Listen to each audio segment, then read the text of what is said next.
ধামরাই 2 নং ওয়ার্ড মোহাম্মদ মুর্তুজ মিয়া। আমরা ধামরা পৌরবাসী যে 12 ফেব্রুয়ারি সুন্দর নির্বাচন হয়ে গেছে, সেই নির্বাচনে আমরা আলহাজ তমিজউদ্দিন সাহেবকে 147টা কেন্দ্রে আমরা বিপুলভাবে সারা ধামরাই এবং পৌরসভা বিজয় করেছি। এই সমস্ত ধামরাই এবং পৌরসভা নেতাকর্মী খুব খুশি। আমরা দীর্ঘ 17 বছর কোনো ভোট দিতে পারি নাই। 12 ফেব্রুয়ারি আমরা সমস্ত বিএনপি নেতাকর্মী সুন্দর মুখোশের মধ্যে আমরা ধানের শীষে ভোট দিয়েছি। আমার নেতা আলহাজ তমিজউদ্দিন সাহেবকে পুরা ধামরাইবাসী শুধু এমপি হিসাবে দেখতে চাই না, আমরা ঢাকা 20 আসনের মন্ত্রী হিসাবে দেখতে চাই জনাব তারেক রহমানের কাছে।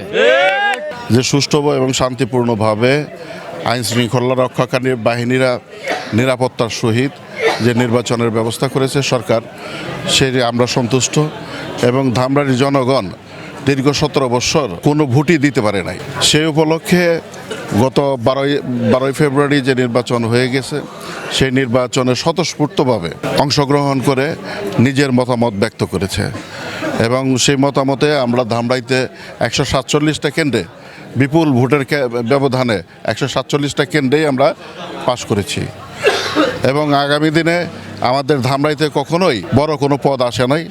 আমরা আশা করব সামনে যে আমাদের দল যদি সরকার গঠন করে, সেই লক্ষ্যে আমাদের ধামরাইকে চিন্তা করার জন্য বিশেষভাবে অনুরোধ করছি।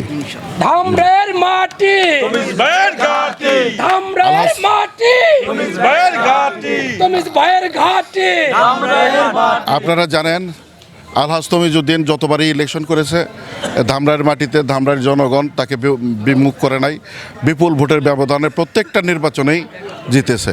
তার জীবনে কোনো হার নাই, তার জীবনে কোনো পিছপা হওয়া নেই। নির্বাচনে সকল নির্বাচনেই আলহাজ তমিজউদ্দিন জিতে গেছেন। এবং আগামী ভবিষ্যতে যত নির্বাচন আসবে ইনশাল্লাহ বিপুল ভোটের ব্যবধানে তিনি জিতে যাবেন ধামরাইয়ের উন্নয়নের লক্ষ্যে এবং ধামরাই সন্ত্রাসমুক্ত, মাদকমুক্ত, চাঁদাবাজ মুক্ত করার লক্ষ্যে আলহাজ তমিজউদ্দিনকে যে বিপুল ভোটের ব্যবধানে জয়যুক্ত করেছে, সেই লক্ষ্যে সে কাজ করে যাবে ইনশাল্লাহ।